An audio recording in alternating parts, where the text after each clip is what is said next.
नमस्कार, मैं हूं अंकुर और आप देख रहे हैं सत्य हिंदी का न्यूज बुलेटिन। एक नजर अब तक की सुर्खियों पर। देश के मुख्य निर्वाचन आयुक्त राजीव कुमार 18 फरवरी को रिटायर होने हैं। ऐसे में नए मुख्य निर्वाचन आयुक्त की नियुक्ति होनी है। इसके लिए प्रधानमंत्री मोदी की अध्यक्षता में चयन समिति की बैठक हुई। लोकसभा में नेता प्रतिपक्ष राहुल गांधी और केंद्रीय गृह मंत्री अमित शाह भी बैठक में मौजूद रहे। ये बैठक साउथ ब्लॉक में हुई। बैठक के बाद कांग्रेस ने कहा कि इस मामले में 19 फरवरी को सुप्रीम कोर्ट सुनवाई करेगा, इसलिए यह बैठक होनी ही नहीं चाहिए थी। सीईसी को लेकर होने वाला फैसला संतुलित हो, सिर्फ कार्यपालिका चयन ना करे। पत्रकार रणविजय ने कहा है कि मोदी जल्द ही नए चुनाव आयुक्त का चुनाव कर लेंगे। ये नए चुनाव आयुक्त भारत में निष्पक्ष चुनाव कराएंगे। देश में निष्पक्ष चुनाव कराने वाले चुनाव आयुक्त का चुनाव 3 लोग करते हैं, नरेंद्र मोदी के खास मंत्री, विपक्ष का एक नेता। अब होगा निष्पक्ष चुनाव। मुख्य निर्वाचन आयुक्त कल रिटायर हो रहे हैं। नए चुनाव आयुक्त की तलाश में सोमवार को प्रधानमंत्री मोदी के आवास पर बैठक हुई। इस बैठक में विपक्ष के नेता राहुल गांधी और गृह मंत्री अमित शाह भी शामिल हुए। हालांकि कांग्रेस ने राहुल गांधी के बैठक से निकलते ही प्रेस कॉन्फ्रेंस कर इस बैठक के औचित्य पर सवाल उठा दिए। कांग्रेस नेता अभिषेक मनु सिंह भी और अजय माकन ने कहा कि हमारी मांग है कि चुनाव आयुक्त की नियुक्ति वाली कमेटी में भारत के चीफ जस्टिस को होना चाहिए। अभिषेक मनु सिंह भी ने कहा कि चुनाव आयोग एक संवैधानिक संस्था है। चुनाव आयोग की नियुक्ति में चीफ जस्टिस को होना चाहिए, एक स्वतंत्र चुनाव आयोग होना चाहिए। हाल ही में चुनाव आयोग को लेकर बहुत सवाल उठे हैं। कांग्रेस नेता अजय माकन ने कहा कि आप सबको पता है कि मुख्य चुनाव आयुक्त के चयन को लेकर आज बैठक थी, लेकिन सुप्रीम कोर्ट ने कहा है कि 19 फरवरी को इस विषय पर सुनवाई होगी और फैसला सुनाया जाएगा कि कमेटी का संविधान किस तरीके से होना चाहिए। ऐसे में आज की बैठक को टालना चाहिए था। कांग्रेस ने मुख्य चुनाव आयुक्त के चयन पर आपत्ति जताई है, क्योंकि पद पर नियुक्ति के कानून को सुप्रीम कोर्ट में चुनौती दी गई है। विपक्ष के नेता राहुल गांधी ने राजीव कुमार के उत्तराधिकारी को चुनने के लिए आज शाम प्रधानमंत्री मोदी और केंद्रीय गृह मंत्री अमित शाह के साथ एक बैठक में भाग लिया। लेकिन बैठक के बाद राहुल ने एक असहमति नोट प्रस्तुत किया, जिसमें कहा गया कि बैठक आयोजित नहीं की जानी चाहिए थी, क्योंकि मामला सुप्रीम कोर्ट में लंबित है। सुप्रीम कोर्ट में 22 फरवरी को इस मामले पर सुनवाई होने की उम्मीद है। कांग्रेस ने कहा कि जब सुप्रीम कोर्ट ने संकेत दिया है कि वो 22 तारीख को मामले की सुनवाई करेगा, तो हम चाहते थे कि बैठक स्थगित कर दी जाए। कांग्रेस की कानूनी टीम ने भी फैसले का समर्थन किया है। एनडीटीवी की रिपोर्ट के मुताबिक कांग्रेस नेता ने कहा कि हम अहंकार में काम नहीं कर सकते और बैठक स्थगित करनी होगी ताकि सुप्रीम कोर्ट जल्द फैसला ले। बता दें, कांग्रेस का आरोप है कि सरकार चुनाव आयोग पर नियंत्रण चाहती है और उसे इसकी विश्वसनीयता की कोई चिंता नहीं है।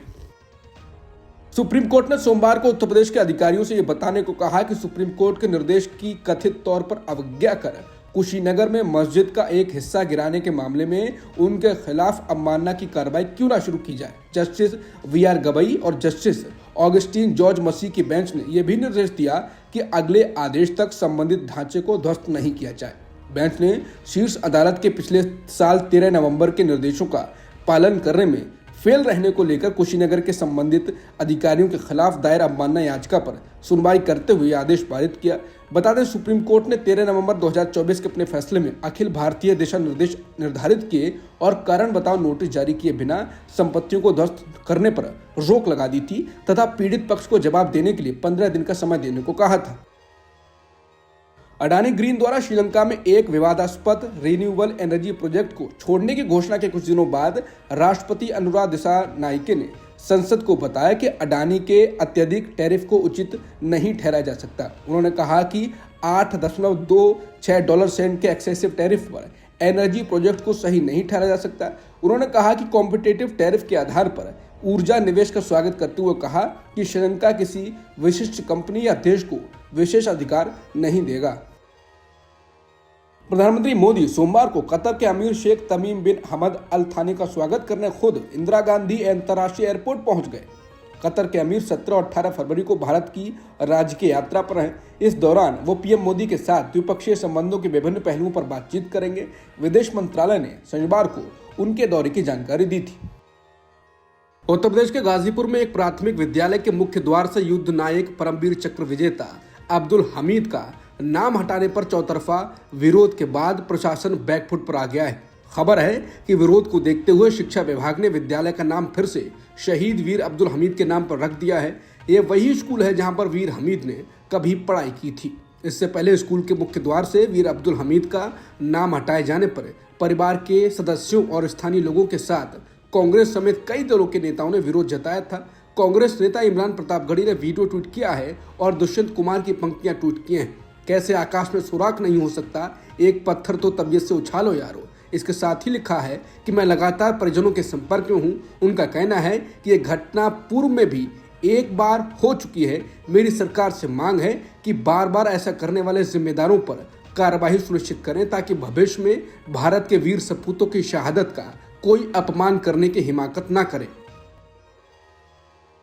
आम आदमी पार्टी के वरिष्ठ नेता और दिल्ली के पूर्व मंत्री गोपाल राय ने दिल्ली के लिए मुख्यमंत्री के नाम में देरी के लिए बीजेपी को फटकार लगाई है और सुझाव दिया है कि दिल्ली में अगले 5 वर्षों में 3 अलग अलग मुख्यमंत्री हो सकते हैं, जैसा कि पिछले भाजपा कार्यकाल के दौरान हुआ था। गोपाल राय ने कहा कि हालांकि भाजपा ने चुनाव में जोरदार जीत हासिल की है, लेकिन एक नेता का चयन करना मुश्किल साबित हुआ है जो पार्टी के भीतर आंतरिक कलह को उजागर करता है। बता दें, बीजेपी करीब 10 दिनों से अपना सीएम फेस घोषित नहीं कर पाई है। इसके बाद सवाल उठ रहे हैं और इस बीच ही गोपाल राय ने यह दावा किया है। दिल्ली विधानसभा चुनाव रिजल्ट के 12 दिन बाद 20 फरवरी को नए मुख्यमंत्री रामलीला मैदान में शपथ लेंगे। हालांकि भाजपा ने अब तक सीएम फेस तय नहीं किया है।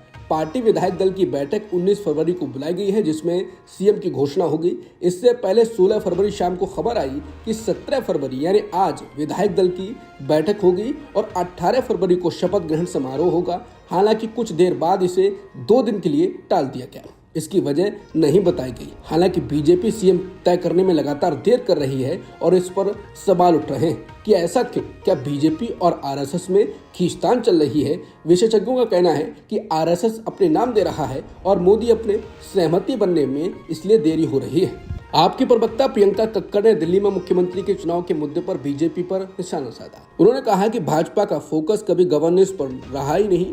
भाजपा में गुटबाजी चल रही है कि सीएम कौन बनेगा। कोई नेता एक गुट को सपोर्ट कर रहा है तो कोई नेता दूसरे गुट को सपोर्ट कर रहे हैं। इस खींचतान में दिल्ली की जनता क्यों सफर करे?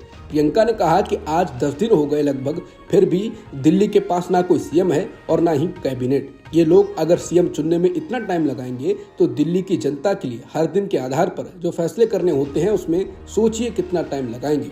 भारत के पूर्व मुख्य चुनाव आयुक्त एसवाई कुरैशी ने उस रिपोर्ट का खंडन किया है जिसमें दावा किया गया था कि 2012 में उनके मुख्य चुनाव आयुक्त रहते हुए चुनाव में वोटिंग प्रतिशत बढ़ाने के लिए अमेरिकी फंडिंग का इस्तेमाल किया गया था।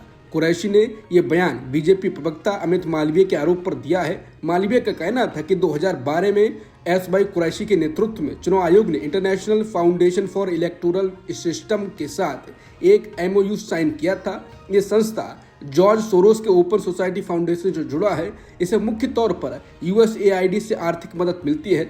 अमित मालवीय ने कांग्रेस पार्टी और जॉर्ज सोरोस पर भारतीय चुनाव में हस्तक्षेप का आरोप लगाया है। इस विवाद की शुरुआत तब हुई जब राष्ट्रपति ट्रंप के सहयोगी इलॉन मस्क के डिपार्टमेंट ऑफ गवर्नमेंट एफिशिएंसी ने भारतीय चुनाव में दी जाने वाली $21 मिलियन यानी 182 करोड़ रुपए की फंडिंग रद्द कर दी। अब विवाद पर कुरैशी ने कहा है कि 2012 में मेरे चुनाव आयुक्त रहते अमेरिकी एजेंसी की तरफ से भारत में मतदाता भागीदारी बढ़ाने के लिए करोड़ों डॉलर की फंडिंग वाली मीडिया रिपोर्ट में रत्ती भर भी सच्चाई नहीं है। एसवाई कुरैशी ने बताया कि जब वो 2012 में मुख्य चुनाव आयुक्त थे तब IFES के साथ एक मेमोरेंडम ऑफ अंडरस्टैंडिंग यानी MOU साइन हुआ था। चुनाव आयोग ने ऐसा ही समझौता कई अन्य एजेंसियों और इलेक्शन मैनेजमेंट बॉडी के साथ किया था। ये समझौता इसलिए किया गया था ताकि चुनाव आयोग के ट्रेनिंग और रिसोर्स सेंटर यानी India international institute of democracy and election management में इच्छुक देशों को ट्रेनिंग दी जा सके। इंडियन ओवरसीज कांग्रेस के अध्यक्ष सैम पित्रोदा एक बार फिर विवादों में आ गए। अब उन्होंने कहा है कि भारत को चीन को अपना दुश्मन मानना बंद कर देना चाहिए। चीन से खतरे को अक्सर बढ़ा चढ़ाकर पेश किया जाता है। हालांकि कांग्रेस ने सैम पित्रोदा के बयान से किनारा कर लिया है। पार्टी महासचिव जयराम रमेश ने कहा कि सैम पित्रोदा के चीन पर व्यक्त किए गए विचार कांग्रेस के विचार नहीं है। बता दें, सैम पित्रोदा ने कहा था कि चीन को दुश्मन मानने के बजाय उसे सम्मान देना चाहिए। मुझे समझ ही नहीं आता है कि भारत को चीन से क्या खतरा है। हम सभी को साथ आकर काम करना चाहिए। भारत को चीन के प्रति अपने नजरिए को बदलने की जरूरत है। पित्रोदा ने कहा कि हमारा रवैया पहले दिन से ही टकराव कर रहा है, ये दुश्मनी पैदा करता है। मुझे लगता है कि हमें इस पैटर्न को बदलने की जरूरत है, ये किसी के लिए भी ठीक नहीं है। सैम पित्रोदा ने अमेरिका पर कहा कि वह अक्सर दुश्मन को डिफाइन करने की प्रवृत्ति रखता है, जिससे बाकी देशों के बीच तनाव बढ़ता है। भारत को अपनी स्वतंत्र विदेश नीति पर ध्यान देना चाहिए। कांग्रेस नेता सैम पित्रोदा के बयान पर अब राजनीति गर्मा गई है। बीजेपी प्रवक्ता प्रदीप भंडारी ने इस मामले में राहुल गांधी पर निशाना साधा। उन्होंने कहा कि सैम पित्रोदा का बयान ये स्पष्ट करता है कि Rahul Gandhi George Soros, deep state और चीन के एजेंट के रूप में काम करते हैं। बीजेपी प्रवक्ता ने कहा कि राहुल गांधी ने पार्लियामेंट के अंदर स्पीच में 34 बार चीन का जिक्र किया, इतनी बार उन्होंने भारत का जिक्र नहीं किया। डोकलाम के वक्त वो चोरी चोरी चाइनीज राजदूत से मिल रहे थे। भंडारी ने कहा कि सैम पित्रोदा ने यह स्पष्ट कर दिया कि जब राहुल गांधी को भारत और चीन में से किसी को चुनना होगा तो वो चीन को चुनेंगे। राहुल गांधी का हर कदम ये बताता है कि वो जॉर्ज सोरोस, डीप स्टेट और चीन का रिमोट कंट्रोल है। अमेरिका से 112 अवैध प्रवासियों को लेकर तीसरा अमेरिकी विमान रविवार देर रात अमृतसर एयरपोर्ट पर पहुंचा। इससे पहले शनिवार रात को अमेरिका से 116 अवैध प्रवासियों को लेकर एक विमान अमृतसर उतरा था। इस दौरान एक निर्वासित व्यक्ति ने दावा किया कि यात्रा के दौरान निर्वासितों को हथकड़ियां पहनाई गई और उनके पैरों में जंजीरें डाली गई, जिसके बाद सवाल उठने लगा कि क्या मोदी ने ट्रंप से मिलने के दौरान भारतीयों के साथ अमानवीय व्यवहार की बात नहीं उठी, और अगर उठाई तो भी ट्रंप ने ऐसा किया तो ये तो मोदी की काफी बेइज्जती है। विदेश मंत्री एस जयशंकर ने भी संसद में कहा था कि उन्होंने अमेरिका से भारतीयों के साथ मानवीय व्यवहार को लेकर कहा है कि उनके साथ मानवीय व्यवहार हो। हालांकि कुछ ऐसा नजर नहीं आया। सिखों को बिना पकड़ी के साथ भी भेजा गया। ये भारतीयों के भारत की और पीएम मोदी की बेइज्जती बताई जा रही है। हालांकि कोलंबिया, मैक्सिको और वेनेजुएला जैसे छोटे देश हैं, फिर भी उन्होंने ट्रंप को बता दिया कि वो उनके नागरिकों के साथ बदतमीजी नहीं कर सकते, लेकिन मोदी कुछ नहीं बोले हैं। अमेरिका के डिपार्टमेंट ऑफ गवर्नमेंट एफिशिएंसी ने एक्स पर लिखा कि अमेरिकी करदाताओं के 21 मिलियन डॉलर भारत में वोटर टर्नआउट पर खर्च किए गए। अब इस मामले पर भारत में राजनीति गर्मा गई है। बीजेपी ने कांग्रेस पर निशाना साधा है तो कांग्रेस ने भी जवाब दिया है। अमेरिका के डिपार्टमेंट ऑफ गवर्नमेंट एफिशिएंसी ने एक्स पर लिखा था कि अमेरिकी करदाताओं के डॉलर दुनिया के कई देशों में अलग अलग कामों पर खर्च हो रहे थे। अब इन खर्चों पर रोक लगा दी गई है। इसके मुताबिक भारत में वोटर टर्नआउट पर 21 मिलियन डॉलर खर्च किए गए थे। इसे लेकर बीजेपी आईटी सेल के प्रमुख अमित मालवीय ने कांग्रेस पर निशाना साधा। उन्होंने एक्स पर लिखा कि वोटर टर्नआउट के लिए 21 मिलियन डॉलर ये निश्चित तौर पर भारत की निर्वाचन प्रक्रिया में बाहरी दखल है। इससे किसको फायदा हुआ? सत्ता पक्ष को तो बिल्कुल नहीं। इसके जवाब में कांग्रेस प्रवक्ता पवन खेड़ा ने एक्स पर लिखा कि किसी ने कहा कि 2012 में चुनाव आयोग को कथित तौर पर यूएसएडी के जरिए फंडिंग मिली थी और तब सत्ता में कांग्रेस थी। तो इसका मतलब ये हुआ कि तब इस तथाकथित बाहरी दखल के जरिए कांग्रेस खुद अपनी चुनावी संभावना को नुकसान पहुंचा रही थी, और यानी यूएसएडी या सोरोस की मदद से विपक्षी दल बीजेपी 2014 का चुनाव जीत पाई। नई दिल्ली रेलवे स्टेशन की भगदड़ में मारे गए या घायल हुए लोगों के परिवार को मुआवजा मिल चुका है और उनमें अधिकांश प्राइवेट अस्पतालों में अपनी जेब से इलाज करा रहे हैं। रेलवे या ऐसी किसी घटना के इतिहास में ऐसा पहली बार हुआ है कि जब पीड़ित परिवार को कैश में मुआवजा बांटा गया हो। आमतौर पर ऐसे मुआवजे में सरकार हमेशा चेक देती है या बैंक ट्रांसफर करती है, लेकिन 50,000 कैश मुआवजा बांटने के लिए अधिकृत रेलवे ने रविवार सुबह 4 बजे से पीड़ितों को कैश में पैसा देना शुरू कर दिया था। मृत शख्स के हर परिवार को कैश में 10 लाख मिले। सत्य हिंदी ने घायलों के परिजनों से बात की तो उन्होंने बताया कि दिल्ली में किराड़ी में रहने वाले उमेश गिरी और उनके 2 बच्चों का एक प्राइवेट अस्पताल में इलाज चल रहा है। पूरा परिवार प्रयागराज महाकुंभ में स्नान के लिए जा रहा था। उमेश गिरी की पत्नी सीलम देवी इस हादसे का शिकार हुई और उनकी मौत हो गई। उमेश गिरी के परिवार ने सत्य हिंदी को फोन पर बताया कि उन्हें रविवार सुबह ही 10 लाख रुपए कैश मुआवजा मिल गया था। ये पूछे जाने पर कि किस हादसे की क्या वजह थी, कौन जिम्मेदार था, परिवार ने जवाब नहीं दिया। ऐसी कहानी गिरी परिवार की ही नहीं है, अधिकांश मृत और घायलों के परिवारों की यही कहानी है। प्राइवेट अस्पतालों में इलाज करा रहे लोगों का कहना है कि जो मुआवजा मिला है वो इलाज में खर्च हो रहा है। अब यह खबर आम हो गई है कि रेलवे ने भगदड़ में मारे गए पीड़ितों के परिजनों को दिल्ली के 3 अस्पतालों के मोर्चरी के बाहर बड़े पैमाने पर कैश बांटा। हर मृतक के प्रत्येक परिवार को 10 लाख रुपए तक की कैश की गड्डियां सौंपी गई। रेलवे ने रविवार सुबह हर मृत के परिवार को 10-10 लाख रुपए कैश दिए।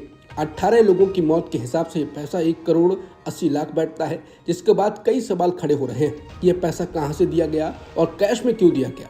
क्या परिजनों को चुप कराने के लिए तुरंत पैसा बांटा गया? सवाल कई हैं, कैश में किसने पैसे बांटे? सुप्रीम कोर्ट ने प्लेसेस ऑफ वर्शिप एक्ट 1991 की वैधता से संबंधित मामले में कई नई याचिकाएं दायर किए जाने पर नाराजगी जाहिर की।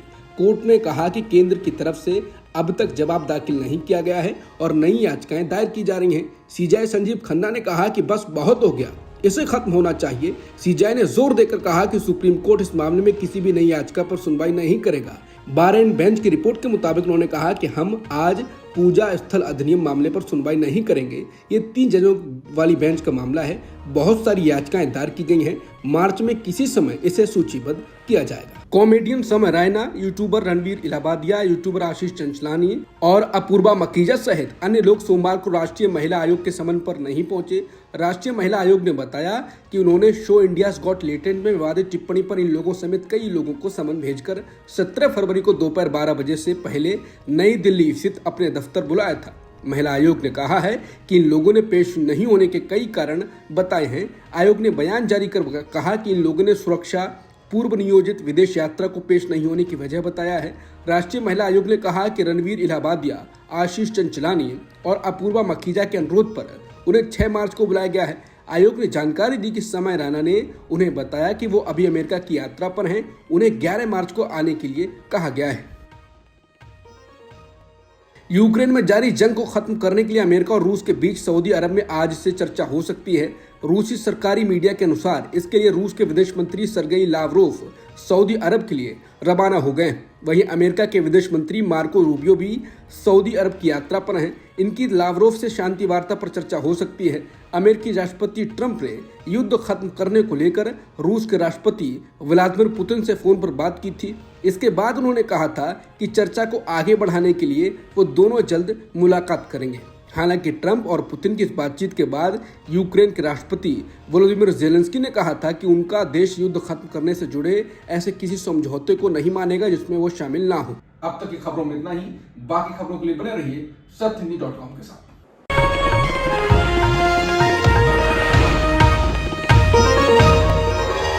Copyright disclaimer under Section 107 of the Copyright Act 1976. Allowance is made for fair use for purposes such as criticism, comment, news reporting, scholarship, and research. Fair use is a use permitted by copyright statute that might otherwise be infringing.